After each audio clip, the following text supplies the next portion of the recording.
Que está a fim de fazer Enem ou que está aprendendo um pouco de literatura, vamos ver mais um dos autores pertencentes ao barroco no Brasil, com Bento Teixeira, que foi tão famoso, não tanto quanto o Gregório, mas teve sua importância em nosso cenário nacional. Sua obra, que vai ser a análise dessa videoaula, vai ser Prosopopeia. O que eu tenho que saber sobre Bento Teixeira? Ele nasceu em Portugal. Era um cristão novo, veio para o Brasil e instalou-se no Espírito Santo. Ou seja, é um poeta um pouco incomum, né? Um estado que quase não se tem nem história. Né? Então, pouco se ouve falar desse estado ou de pessoas que tenham nascido lá. Foi perseguido pela Inquisição e refugiou-se em Olinda. Ou seja, ele teve que ir para o Nordeste para fugir da Inquisição. Foi preso após admitir sua crença judaica. Perseguição e intolerância religiosa. Escreveu Prosopopeia na prisão, em Lisboa, mas só foi publicada após sua morte. Só escreveu a obra durante toda a sua vida. Ou seja, ele foi preso devido a essa situação da igreja e passou o resto da vida na cadeia. Qual é a estrutura geral dessa obra Prosopopeia?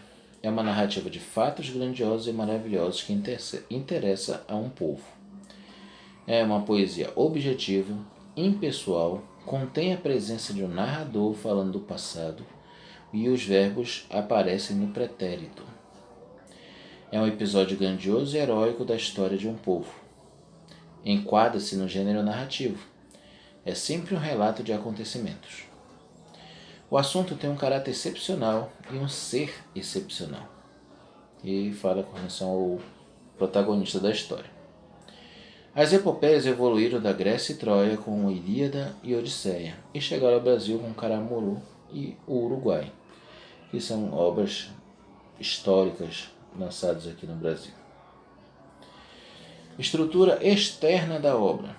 Prosopopeia foi escrita em versos decassílabos, ou seja, cada verso tinha 10 sílabas poéticas, dispostos em oitava rima, heróicos, com 94 estrofes. Sem divisão de cantos, nem numeração de estrofes, cheio de reminiscências, imitações, arremedos e paródia dos Lusíadas. Lusíadas, vamos lembrar que é um movimento que é criticado pelo atual movimento barroco. Ok? Então, parte da Prosopopeia é também uma crítica sobre o que os Lusíadas trabalharam. Por isso ele também faz um resgate da questão do herói, que é um dos itens valorizados naquele movimento. Estrutura interna da obra. Então nós temos como primeira parte a proposição, lá na estrofe 1, em que o poeta começa chamando seu compatriota, Jorge de Albuquerque, ressaltando sua personalidade firme, declara seus feitos contra os inimigos. Depois vem a invocação, onde Bento dispensa as musas da tradição como fonte de inspiração católica e invoca Jorge para exercer sua obra. Vejam, aquele chamo só de quem espera a vida que se espera enfim de tudo. E vós, sublime Jorge, em quem se esmalta a estirpe de Albuquerques excelente. Então, ele é como se fosse um grande romance, né? Um grande pitoresco de obra, né? Que não chama tanta atenção com relação à criatividade. Mas sim, ele procura trazer uma coisa mais cômica, uma leitura um pouco mais suave, né? Procura mais uma leitura mais, não requintada, mas divertida, vamos dizer assim. Continuando na estrutura interna, nós também temos a narração, onde ele concretiza tudo que se apresentou na preposição. E a dedicatória é a parte que ele oferece humildemente o poema a Jorge de Albuquerque. Uma das partes da nota diz: receba minhas rimas, por serem as primícias com que tento servir. No epílogo, ele conclui-se com um poema.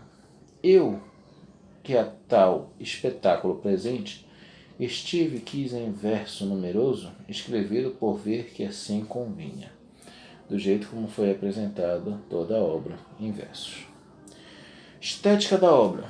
Personagens dessa obra: Jorge de Albuquerque, Duarte Coelho Albuquerque, Jerônimo Vulcano, Tritão, Proteu, Neptuno, dentre outros seres mitológicos, Dom Sebastião, mouros e índios, que é justamente uma parte que ele usa para fazer a paródia aos Lusíadas.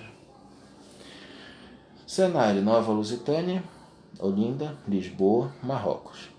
Se você prestar atenção nessas localidades, né, ele envolve Portugal, onde ele estava preso, ele envolve Olinda, onde ele teve o seu exílio, onde ele se escondeu, em Lisboa, de onde ele nasceu, e no Marrocos, que é na África, que é uma parte do trajeto de quem sai da Europa e ia para o Brasil e passava por esse trecho.